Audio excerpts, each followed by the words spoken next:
Welcome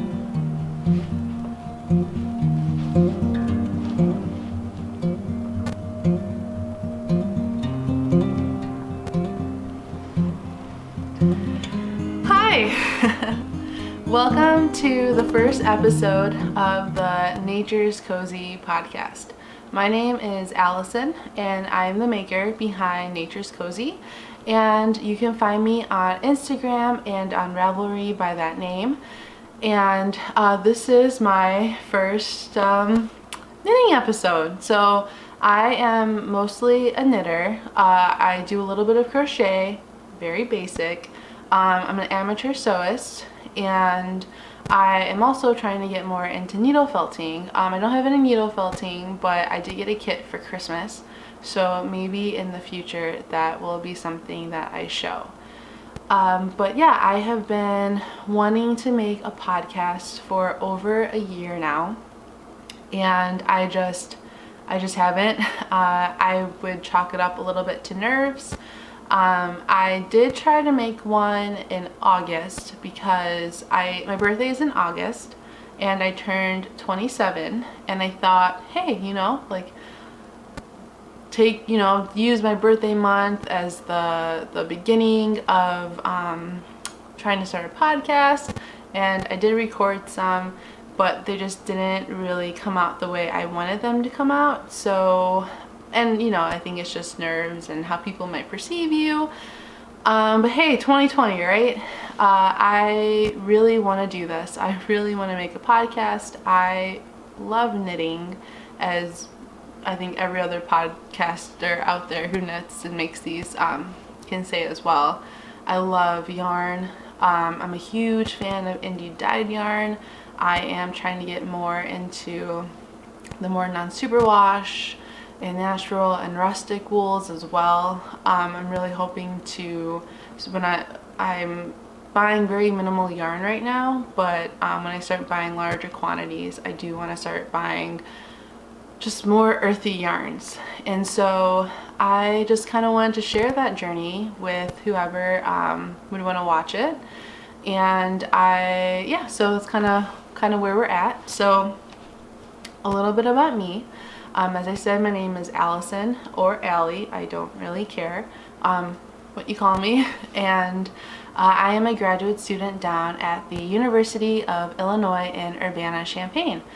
So I do urban wildlife ecology. That is my research, and I specifically look at mammals, mammalian predators. So I study coyote and red fox interactions in Chicago and the metropolitan area, as well as look at mammal movement across Chicago and how that could change across an urbanization gradient.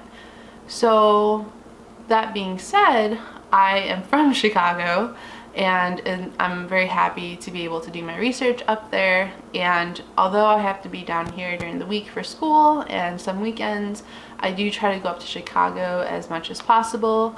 Most of my family is in Chicago, and my boyfriend and my 2 cats are up there. We have an apartment together. My boyfriend's name is Nick. My cats are Shadowfax and Moro, for those interested. But my stash is down here. So I thought it would be best to do my podcasting and video down here. Plus, I probably won't get any interruptions from my boyfriend, who likes to play video games a lot, or the cats, although those are really cute interruptions. So yeah. Okay, so I guess I should start with my finished objects of 2020. And the first finished object that I have, I cannot show you. It was little baby socks. I made little baby socks. My oldest friend Tegan, who is also a crocheter and a knitter, is having her first baby. She's having a little baby girl, and her name is Cora. And I wanted to make her more baby knits, but I did a lot of holiday knitting and I got a little burnt out, but that's fine. But I still made her little baby socks. I'm an avid sock knitter, so of course I had to make her socks. And I used the pattern by Gandee, the Perfect Newborn Socks, and the yarn that I used was by Explorer Knits. and that was her Petrified Forest colorway, and it was very kind of mauve color with some, like, you know, purples and pinks and everything in between. Allie from Explore Knits does a really good job of making a variegated yarn. Her yarn is my favorite yarn. I think she does an amazing job dyeing.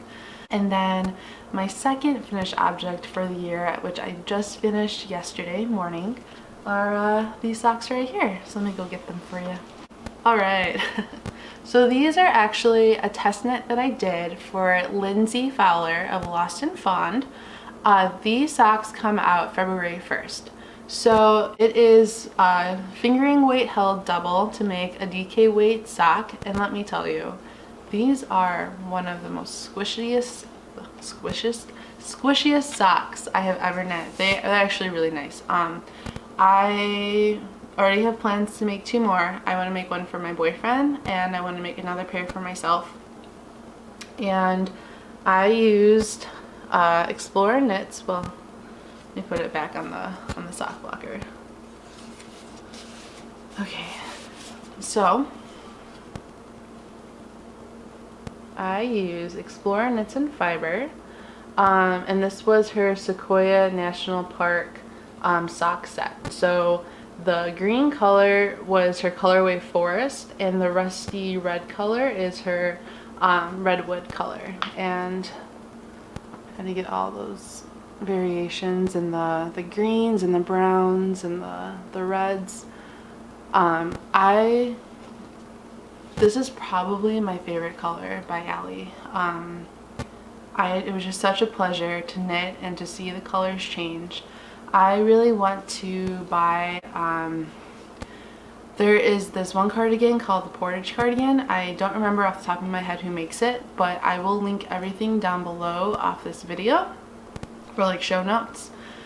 And I think that this color would make a phenomenal Portage cardigan. So one of the exceptions that I'll probably make in regards to buying yarn this year.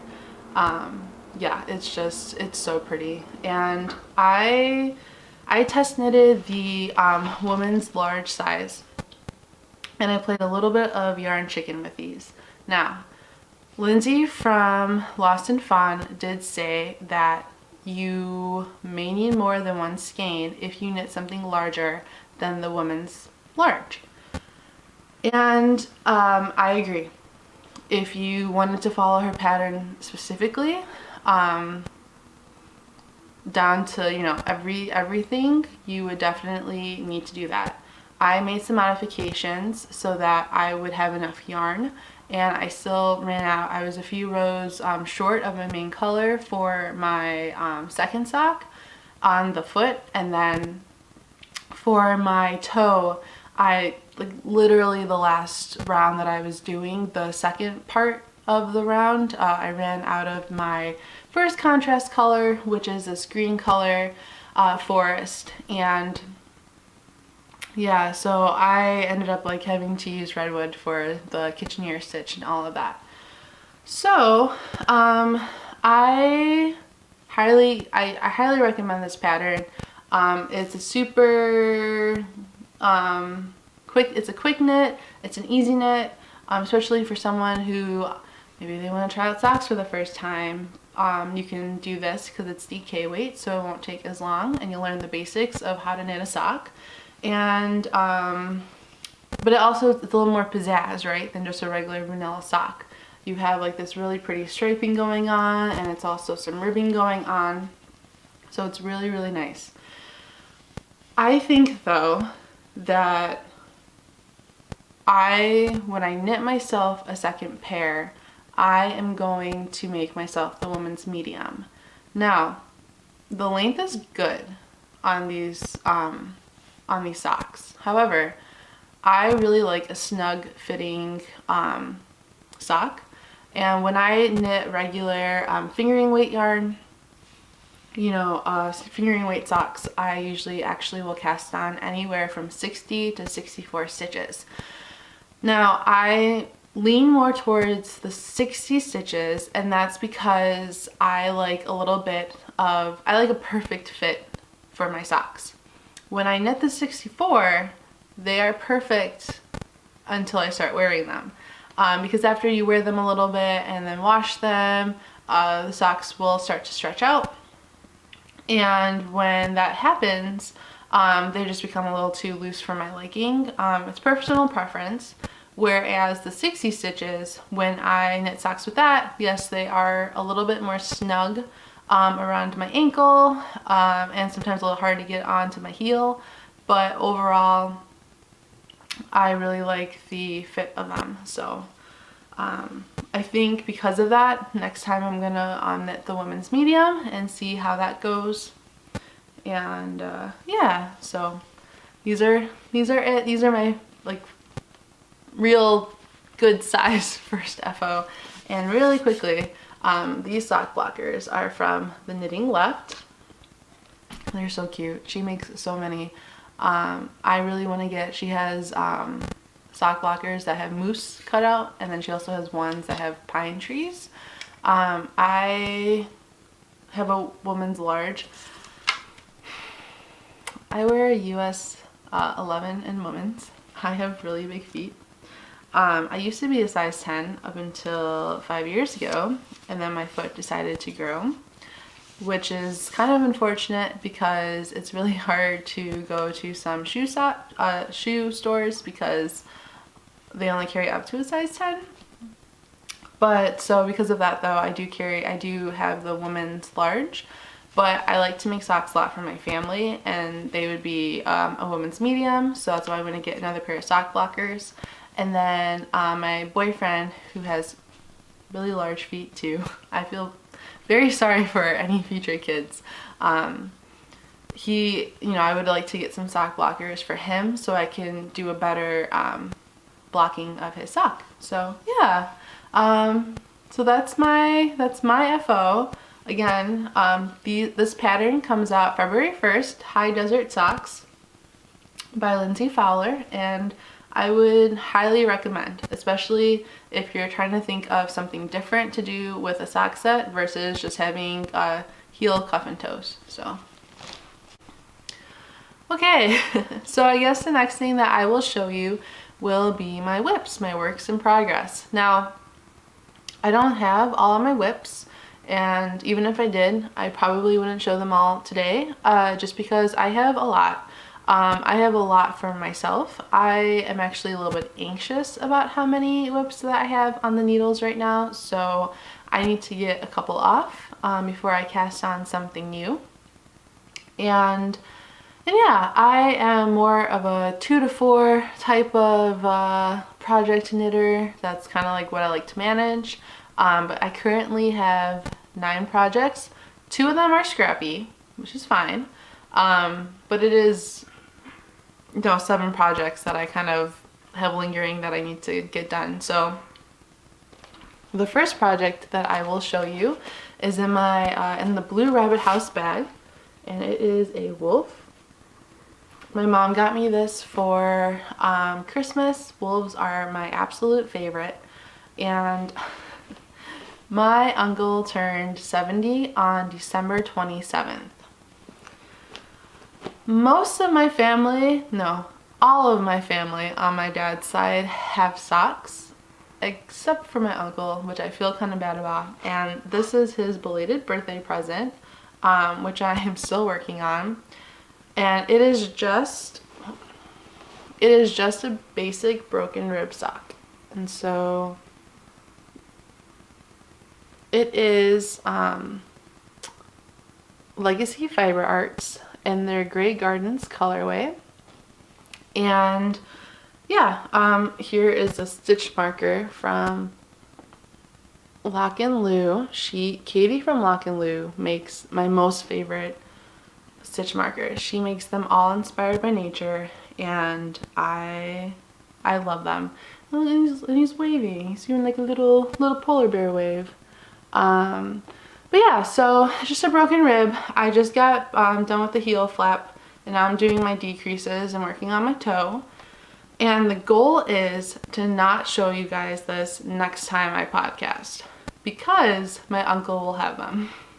Or like post a picture of them finished, but yeah, they need to get done. So my goal is I will be in Chicago, not this upcoming weekend, but next weekend, and I'm hoping to have these done and gifted to him by then.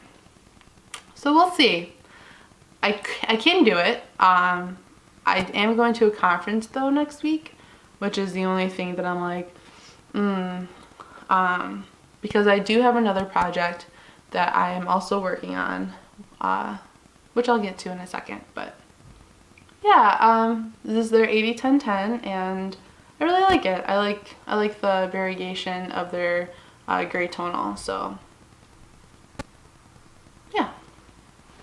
And then the next project that I am working on is a crochet project, and it is a granny stripe blanket. So I am housing this in my, what is it called? Knitted Dreams by Eva bag. And my mom, whose name is Eva, is the one that got me this. It comes with a cute little stitch marker.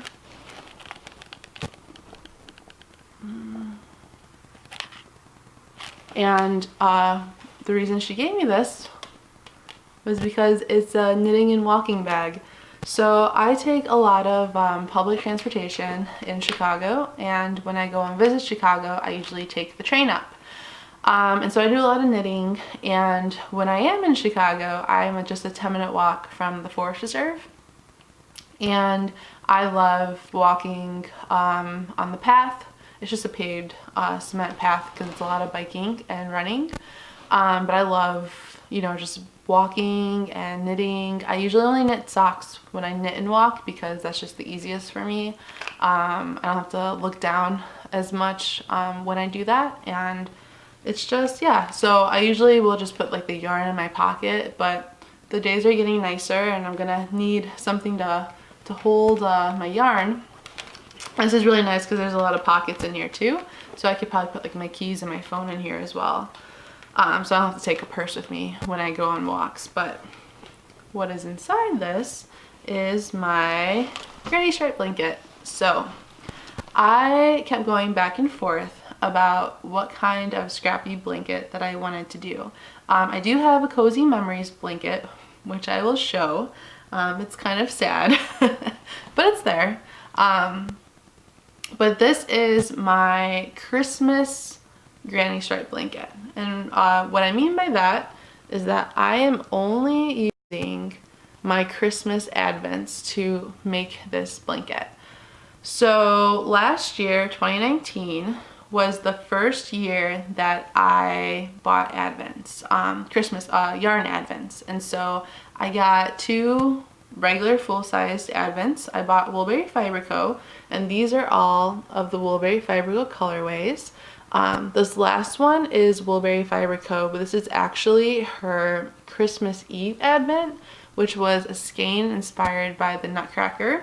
And the Nutcracker was my favorite Christmas movie growing up, and it's still my favorite Christmas story. Santa Claus is my favorite Christmas movie now, but it's still, I still love it. So I am finishing up day 20, and then I will be doing 4 more, and then I will also be incorporating day 25, the large skein, and then I'm going to make socks with those for someone. And after that, I have the next advent that I bought was from Yarn Cafe Creations and Dragon Hoard Yarn. So I've never bought yarn from them before until I bought this advent calendar. And they, for their advents, they're doing Hogwarts. So they do Harry Potter, and they do every year, So okay, so this past year they did year 3, and this year they'll do year 4. So I got the Prisoner of Azkaban minis, and so that will go in next. And I am also doing the Make 30 for 30 challenge. Now the Make 30 for 30 challenge was started by Natalie from Knitty Natty, and it's just a very low-key kind of make along. You can do whatever you want, knit, crochet. There's people who are cross stitching, sewing, like whatever you want. But the goal is to make something for 30 days for 30 minutes. And so I started this on January 5th, and I have my little progress keeper, which is from Lock and Lou, again from Katie. And this was actually from her, she did a Sunday Advent this past Christmas, and so you opened up a new progress keeper every Sunday, and I loved it, and I thought I had to put one of them on this blanket, since this is my Christmas blanket. And yeah, so I kind of average about 2 stripes every 3 days, so about 45 minutes per stripe. And I am really enjoying it.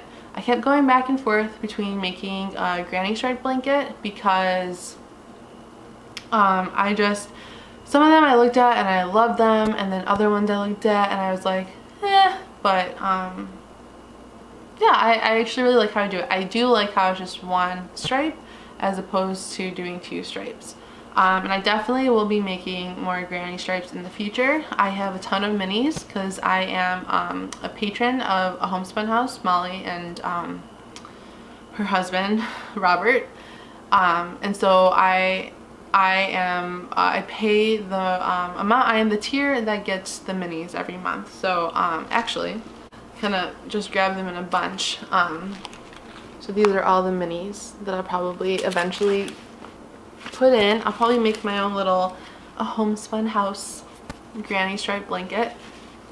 Yeah, so I'm really enjoying this, and you don't need that much expertise in crocheting to make this. If anyone is interested but they haven't crocheted often, I have literally only crocheted one other blanket, and I did double crochet for that, which is pretty much what this is.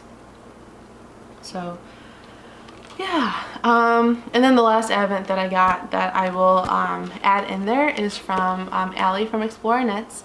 I got her 12-day advent, and I think next year I will be getting her complete one because they were so pretty, and I kind of was a little bummed that I didn't get her 24-day advent, but at the same time, one person only has so much money, so that's okay. I really enjoyed all the advents that I got. So Woolberry is another one of my favorite dyers, and I really liked how I got hers and the Dragon Hoard Yarns, Yarn Cafe Creations one as well, because they're all so different. So Woolberry, she has really pretty soft tonal, some variegated yarns, whereas the other ones were just color and lots of it, but very well done. I actually have one mini right here, and this was actually the first day of that advent, so you could just see how different. It's like just a ton of paint on a painting or something, and a lot of their yarns were like this, so it was really fun. I loved both, but I loved how different they were, so that was a lot of fun to open up all in December. So for my next work in progress, well, actually I'll show you this one since I'm talking about scrappy projects. This is in a Jenna Rose little bucket tote that I have. My mom got me this for, I think, some holiday last year. I don't know if it was Easter or my birthday. I think it was Easter. I love her prints. She makes these prints, and so I have all my scrappy, my leftover yarns. I have a lot of sock yarn because I make a lot of socks. And I started this back in July, and I haven't gotten very far. So this was my Cozy Memories blanket that I started, and I guess it'll be like this. These are both Woolberry colorways. Yeah, I kind of kept going back and forth about if I should rip this out. Maybe I should just do the granny stripe blanket.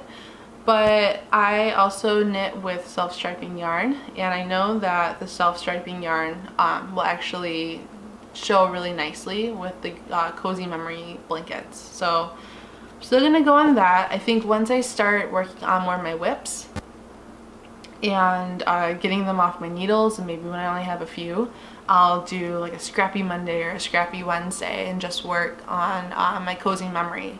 I know that there are scrappy Sundays, but because I plan on being in Chicago for most of my weekends, but this is gonna stay in Champaign, I guess I will have to break the rules and do a scrappy weekday. So yeah. And then I am really behind. I think this is the website should have been done before I even started this podcast, but are not done. This next whip is in my fringe supply field bag, and I really like this one pin because it reminds me of my little cat Shadowfax. And again, apologize if the lighting is getting a little darker. It is getting late, and but I really wanted to record it today so I can try to edit it. And but anyways, so I made a Kobuk cat for my boyfriend's sister, who's also named, her name is also Allie, for Christmas. And so I work at a yarn store down here in Urbana. It's Close Knit, Klose, so Close Knit with a K. And she really loved the Kobuk cat, and I said, hey, I'll knit one for you as a sample, the owner Brigitte. So that's what I'm working on. I told her I'd probably do it over my winter break, but winter break's over with, and I just started this last night, which is fine. It's not a big deal. So yeah, so it's really pretty. I have my little Gilmore Girls stitch marker. This stitch marker was, sorry, the tag fell. This stitch marker, Old Wire Road, Ashley, she was the Blackberry Ridge. She used to have, I don't know if she has them anymore because it's been a while since I looked in her shop, but she used to have different laser cuts, wooden laser cuts. She had like Gilmore Girl like stitch markers and Progress Keeper, and I think she had a Friends, and she had really cute needle gauge holders. But yeah, I don't know if she has them anymore. I think she got rid of them for a while, so I don't know if she brought them back. But this yarn, I lost the tag to. It might be in Chicago when I brought it home, but we have more of this in the shop. And this is, it is Wonderland Yarns. And so I did go on Ravelry and see if I could find one that was similar in color, and it looked like it was lavender macaroon. And then this one, the mohair, is which is getting a little bit of that yellow light from my lamp, so sorry about that. But it is Adriafil, which I've never really heard of or worked with, but it's a really pretty, I think the color is Bluette. It says here 85, but then when you go on Ravelry, 85 is red. This is not red. So I think it's the color Bluette. But yeah. And then once I'm done with this, I still want to make myself a Kobuk cat, and I already have the yarn for it. So I don't have to purchase anything. I just have to knit it. And I am going to knit mine out of some Hey Sister Yarn Co. Okay, so I want to make this. This is their Odie colorway, and this is their Gilded colorway. And this is what I plan on making my Kobuk cat with. They unfortunately do not, I would say it's slightly more pink in real life than what it's picking up. And I think it's just because I'm losing the light and I'm getting a little bit of the yellow tint from my my lamp. But yeah, I really want to make it. Like I said, they don't dye yarn anymore. But I will definitely treasure this this hat once it's done. So, and then I'm really behind on whips. Like, not that there's any real deadline to things, right? I get them done when I get them done, but I like to have deadlines. This is the Prickly Owl. and she is one of my favorite bag makers, if not my favorite bag makers. There's so many good bag makers out there, but there's just something about hers that I just love. I love the material, like her canvas. She stamps these, and she makes little tassels, and it is drawstring as well as those little holders. So my fiber share partner Terry, who we partnered up last winter, so a year ago, I sent to her. So we were supposed to do our second make along together, and I mean, I still am. She's finished, as she rightfully should be. We were supposed to have these done for Christmas, and I was like, maybe I'll make it for New Year's. January 22, January 22nd, here we are. Still haven't picked it up since. We both bought kits from Woolberry Fiber Co, which is one of the reasons why we also wanted to make this as a knit along. So this is, I didn't even tell you what it is. This is the No Frills sweater by PetiteKnit, which I'm sure most of you have heard of, if not all of you have heard of. And this is Woolberry Fiber Co, her Wild Hydrangeas colorway. And then I have this cute little progress keeper from the gnome knitter Joanna, who is also one of my favorites. She's the cutest, and her craftsmanship is really good too. And then this is, sorry, the two yarns. So it's on her tweed base, and then the Surrey alpaca silk is the fluffiness as opposed to the mohair. So it's so soft. If you've never knit with this Surrey alpaca, you're missing out. Really, you're missing out. I think everyone should have something in Surrey alpaca. If you enjoy mohair, you will enjoy this. This is just, oh my god, just a pillow of fluff. And from what I hear, people who have issues with mohair seem to do it a lot better with the Surrey. So that is all of the whips that I'm currently, no, those are the whips I am prioritizing right now. So the goal again is to do the socks, do the hat, and then do the no frills, and crochet every for 30 minutes until at least February 3rd, when the Make 30 for 30 is done with. Yeah, so the next thing I wanted to share with y'all were some stash acquisitions that I had. So the first one I got before I made my declaration of a yarn diet, and this is by Explorer Knits, and this is her Harry Potter book 3 colorway. It's called the Unbreakable Vow. And so she just finished dyeing up all of the Harry Potter books. I think the 7th one is getting sent out soon. I have 2. So I have this one, and then I have her Goblet of Fire one. So this is the so this is her Goblet of Fire, and it's called Eternal Glory. Yeah, so these are the 2 that I got, and so the goal for these are to knit them when I reread the Harry Potter series. So I did read Sorcerer's Stone last fall, so I finished it in December, and I do plan on still reading the other 6 books in the series over again, because I did read them when I was a kid. But I also wanted to, you know, take it up a notch as a knitter and as a sock knitter, and knit myself a pair of socks for every book that I read. So knit while I read.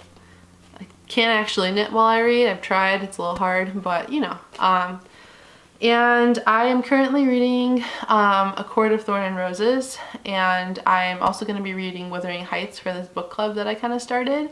So once I finish one of those books, I'll probably pick up Chamber of Secrets. And then knit, I have some nomadic yarns that I'm gonna knit for that book. So yeah, so when I was growing up, Goblet of Fire was my favorite book, but then A Half-Blood Prince was my favorite movie. And now that I'm older, I'm also a huge fan of Prisoner of Azkaban, but these two are still very dear to my heart. So, and then the other yarn that I bought is probably one of my most favorite yarns that I have recently bought after I declared that I was going on a yarn diet.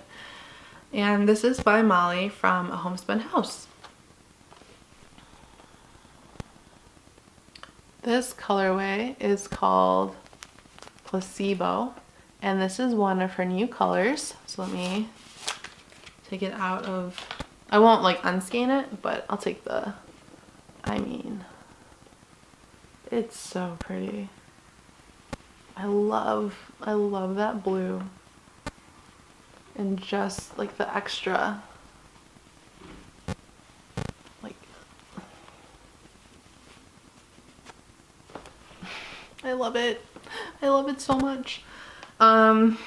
She did just come out with a new knitting podcast, and I watched it last night.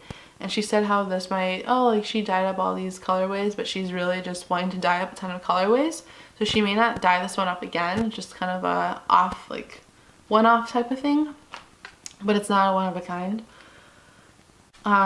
She's currently working on her Marley shawl right now by Andrea Mowry, which is a brioche shawl, which I haven't knit brioche yet, but that's one of my goals for 2020. I'm not scared of it, I just haven't done it yet. But the Marley shawl seems really pretty and I really want to make it. And she's knitting it with her singles base, and I was like, oh well, do I buy another soft stock base, which is really nice, or maybe I should like buy the singles base or and like 2 of those skeins and then find, you know, a tonal. Or maybe I should just be super grateful that I bought myself this skein and just, you know, don't buy any more yarn and just be happy with this. But I don't know, it's just so pretty.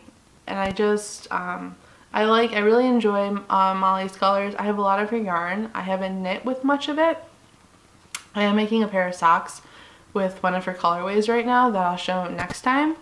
But I don't know, it's just so pretty. I kind of rather make a shawl with the single ply or with a 2-ply because you'll get more bounce since this is a 4-ply, but regardless, I don't know, I have to think about it. I did just buy something else from her. Her sister Amy dyed up a bunch of minis, and the music that inspired the minis it's all music I listen to. So that's kind of why I bought it. So those are my current yarn purchases, and then I figured I would kind of talk a little bit more about how I got into knitting. So I would say that I was born a maker. My mom is a maker, my aunt is a maker, my dad's sister, that aunt, and then my babsha, my grandma, she was a maker. And the more I talked to my aunt, the more I learned more about other people on my dad's side who were knitters and stuff. I think I got like Surrey tickling my face here. But my mom used to crochet, and she doesn't really crochet anymore. Her and my aunt are quilters. They're really big into sewing. But she used to crochet, and she tried teaching me how to crochet, and I didn't really want to learn. I tried learning and it was just really hard for me. I was probably like 6 or 7, so I got really frustrated with it, which is another reason why crochet is a little intimidating to me, because I kind of have these memories that aren't like the best memories of crochet as a child.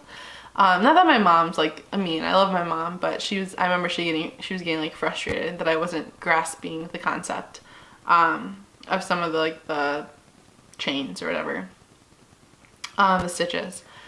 But I did do other things. I did some beading. I did a lot of different like beading keychains. I made like little dream catcher keychains, and we used to have these craft fairs at my grade school, and we would make things and sell them. That's what the 7th and 8th graders and the 6th graders used to do.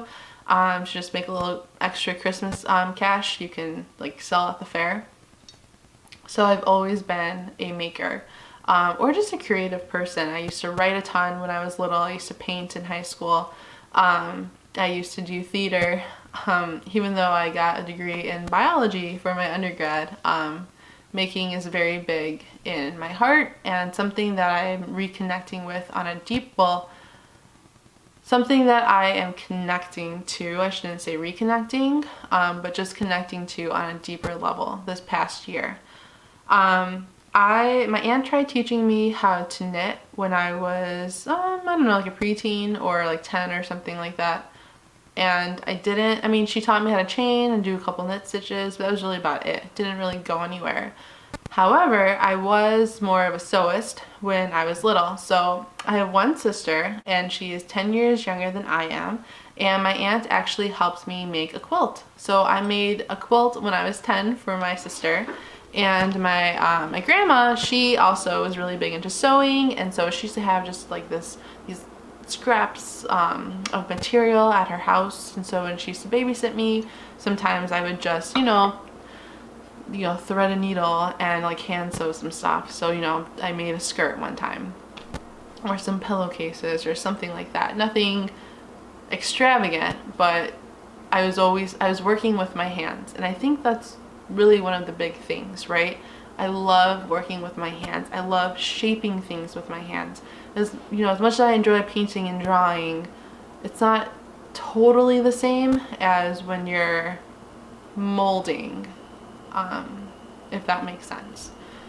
And so I picked up knitting about in 2013, around Christmas time. I made my boyfriend a scarf, and I think the reason that I picked up knitting again was because I was making mountain pillows. I was sewing a ton of mountain pillows for all of my relatives. I have a lot of cousins, and we're all girls. And then I was also making these dream catchers for all of my cousins, and it was a ton of like the metal rings and beadwork. And I'll actually have to show you one that I gave to my boyfriend, because they were fun. Like, I loved them, but they were kind of a pain to make, but they were really fun. And so I kind of grew up making for other people, so I wanted to just find a different craft and to make something for people. So I was like, well, let me learn how to knit. And I went on YouTube, learned how to knit. And no idea about Ravelry up until literally 2018, summer of 2018. I just went on Pinterest, on Google. So I made the scarf, and then after that I was like, oh, I'm gonna knit blankets for some of my relatives, like my parents and my aunt and my cousin, and I'm gonna put their last name in that blanket. And these were big, big blankets. And I did. I got my graph paper, and I started, you know, etching away at like the different letters that I had to, you know, put in these blankets. And the first blanket was kind of a disaster. Apparently, I don't know. The last 3 letters of my last name, I somehow switched. I flipped my wrong and right side, so they're backwards. The letters are backwards. And but you know, I learned every blanket that I knit, I learned something different about how I can make it better. And so I also would knit my cousins all cabled hats, and I didn't know what knitting in the round really was, so I knit those hats flat and then I seamed them. Were they the best hats? No. Am I very happy I know how to knit in the round now? You bet your butt I am. But you know, they're all learning experiences, and I think if somebody really wants to learn how to learn a craft or learn how to knit, I think that they'll just do it. And I don't think you need to know specific skills. And I do think that knitting a hat would be a great beginning knitter pattern to do, but I don't think it's necessarily, like, it doesn't have to be someone's first time like doing something, which I think other people, it seems like, have also said, because if you want to do something, you'll just do it. So yeah, so that's how I kind of got into knitting. And then I followed Allie from Explore Knits on Instagram before she started dyeing yarn. She was just, you know, knitting and selling her knits, and then she started dyeing yarn, and I was like, what is this? What is this magic? And I started getting, and you know, she would just share things on her Instagram, which made me start to look at other makers and other people and get into podcasts. First podcast I really got into was Rachel and Tabby's from Hey Sister, and I think it really, this whole past year especially, I have just learned so much more about how knitting really affects me and how it is such a big lifestyle. It's a lifestyle for me. And I love, like I said before, I just love making with my hands, and it doesn't even have to be, you know, and I appreciate everyone who makes with their hands, whether it be ceramics or woodwork or other crocheters and knitters and sewists and what have you. I think there's something really special about making and being a maker and really understanding the work that goes into not mass producing something. And it really, the past few years I've really been trying to live more meaningful and simpler, more intentional life. And which is my word for 2020 is intentional, because I want to live more, like live with more intent. And knitting has just really helped bring that in my life this past year, just to slow down and feel the yarn in my fingers. And one of my favorite things is to get a cup of coffee and go outside and just knit and just be in nature when the weather is so much nicer. Or if it's not super nice, like today, you know, light a candle, put a podcast on, and just knit away. There's just something so, I don't know, just something so beautiful and peaceful about the practice and the art of it. I am, I would say, both a process knitter and a product knitter. I would say that starting like if you asked me a year ago, I'd say I'm a product knitter, and I guess I still lean a little bit more towards that, but I feel like with every project that's for me and not necessarily gift knits, I'm trying to really enjoy the process of it and slow down, and I love just looking at how the colors knit up. So yeah, and that's really kind of why I wanted to start this podcast, because, you know, I know some knitters, but maybe what we enjoy in regards to the knitting community is a little bit different in regards to the yarns. And I just really want to connect more with this community too. I don't really have my own knitting group, even though I help out at the yarn shop and I love Brigida and I love working there. I would still love to have my own knitting group. And if you want to, you know, just shoot me a message on Instagram if you want to talk about all the yarn or all the projects, or even, you know, message me on here. I would, you know, I'm up for talking. If you're in the Champaign or Chicago area and you want to like grab coffee on a Saturday morning, because sometimes the knitting groups in Chicago, I can't make them because of the times, whether it be on the weekend or during the week. Like I'm in Champaign during the week. You know, even that would be like awesome if you know, want to just like chit chat about yarn and knitting. Yeah, so if you have stayed with me this whole entire time, thank you so much. I appreciate it so much. I'm hoping to get these videos out every 2 weeks. I think that would be really good for me to kind of have a schedule and to set it, and so I don't chicken out and not podcast, and just do it. And yeah, and if you want to see more of me and my videos and my projects, please subscribe, press the like button, share. Yeah, and you know, if you want to talk, like I said, message me about living more intentional life through knitting, and how it helps us become more connected to our community and the earth that we live on and all that jazz, feel free to shoot me a message. I hope you all have a beautiful, beautiful day or evening or rest of your week, and I will see you soon. So happy making. Bye.